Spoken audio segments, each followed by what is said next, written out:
Warner Brothers Games really knows how to piss everybody off, and over the past couple of years, they have been making mistake after mistake after mistake. Even greenlighting Suicide Squad Kill the Justice League was a massive misstep. And then, of course, they thought MultiVersus was going to be a mega game that was going to bring in tons of people, and while it initially did pretty well, the numbers quickly dwindled. And now we're finding out that not only is it shutting down in May, but that is with a no refund policy, and the game director is now claiming players are harassing their devs. But before I get into the topic, if you enjoy the content I create, check out the links in the description, join the community in my live streams, and consider supporting through Patreon or YouTube memberships. Now, obviously, when you sell people a product, we expect to be able to continue to use that product and get what you promised in the first place. And while the game is still going to be playable solo, you don't have to, connect to lobbies or anything. It still isn't what they promised. This was supposed to be like a sprawling, expansive fighting game that was supposed to have years and years of content, and they had so many character releases lined up, and now they're shutting it down because it ultimately is losing them a lot of money.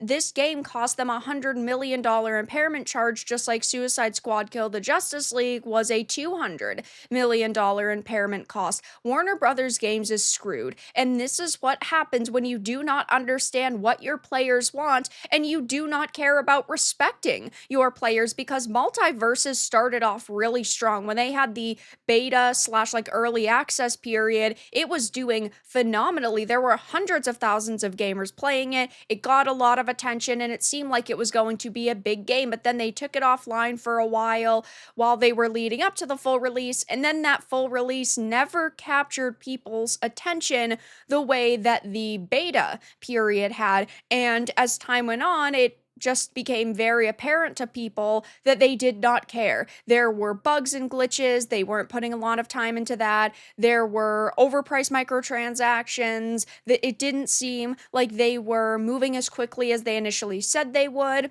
Like, they did not have a lot after the fact, right? They initially did launch pretty strong with a bunch of characters and it had interest, but then there were only 4 seasons throughout the 1 year. Well, it will be the 1 year leading up to its death, which sure doesn't sound like the worst number ever, but on the flip side, when you are launching a game that is live service and that you want people to be returning to every single day, you need to be doing as much as possible. Look at Marvel Rivals. Only a month after release, they released new characters. And keep in mind that they had already launched with 33 heroes. That is an insane amount of content to initially give people, and that also includes things like new maps and new skins for the existing characters. But it says Warner Brothers MultiVersus is officially shutting down this May, adding another massive financial loss to the company's already troubled gaming division.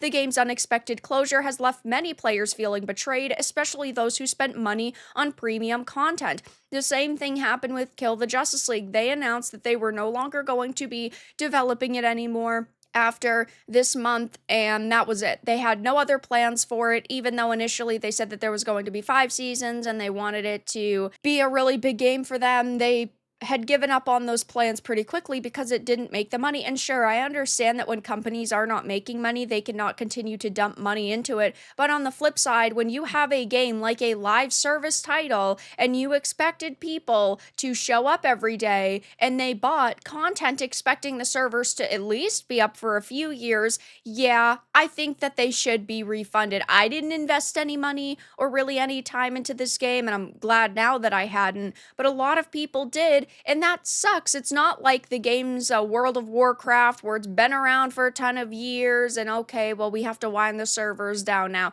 We are talking about a game that is less than a year old. That's mind-blowing.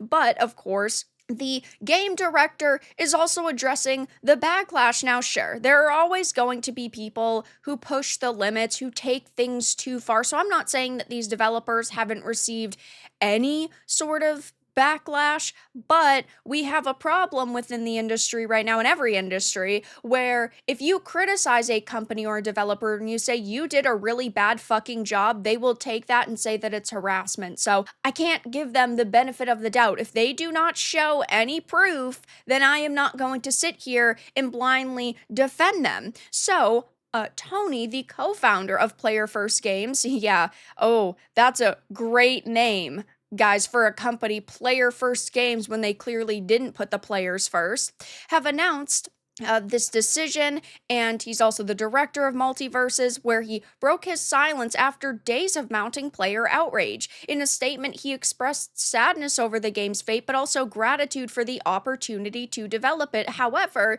he also has addressed an unsettling development: threats of violence against himself and his team. I know that this is painful for everyone, and I know every member of Player First Games feels it too, but I have to call this out. You're entitled to what you say and think, but when there are threats to harm, it's crossing a line. And then the studio's community manager also defended him, revealing that the director had personally been involved in engaging with fans and shaping the game based on community feedback. Yeah, well, the first piece of community feedback that they should have taken into consideration is the fact that people actually wanted this game to continue to exist.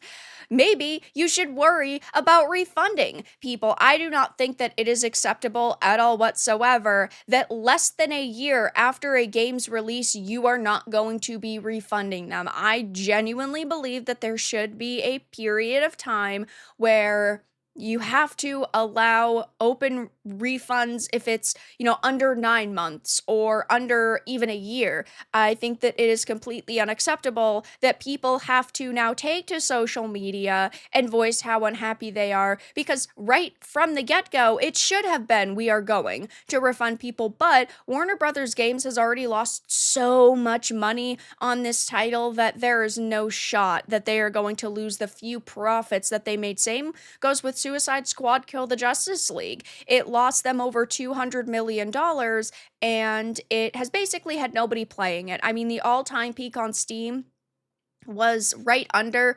14,000. It was like 13,700 and a little bit of change, and they're not going to refund people because they just don't care. But they're also trying to keep the few dollars that they ended up being given on this title, and it's just so hilariously pathetic that they, first of all, thought that they weren't going to face any backlash, and then second of all, didn't initially come out with any sort of statement like, hey, we are maybe working on giving you guys refunds, but it's clear that they're not, which is, I guess, at the end of the day, why they aren't doing that. But Warner Brothers Games is absolutely fucked right now. Kill the Justice League lost them hundreds of millions. MultiVersus lost them hundreds of millions, and it's not looking like they can get out of this situation very easily. Sure, maybe over the years they can work their way back up with another game like a Hogwarts Legacy, but after 2023's massive success with Hogwarts Legacy, they thought 2024 was going to be even better because they'd have the continued sales of that. They'd have Quidditch Champions, which was a total disaster as well. They would have MultiVersus. They would have Kill the Justice League. But at every turn and twist, they have failed to meet players' expectations, and therefore we have failed to meet their expectations when it comes to the amount of money they are being given. So I will be keeping my eye on this situation, but they are shutting down MultiVersus with a no refund policy, and now, of course, gamers are furious, and the game director and the team are saying that we are harassing them. But that's all that I really had to discuss in this video. Let everyone know your thoughts in the comments below. If you enjoyed this, give it a like, and if you didn't, give it a dislike. I appreciate your support either way, but I'll talk to you all again in the next video really soon.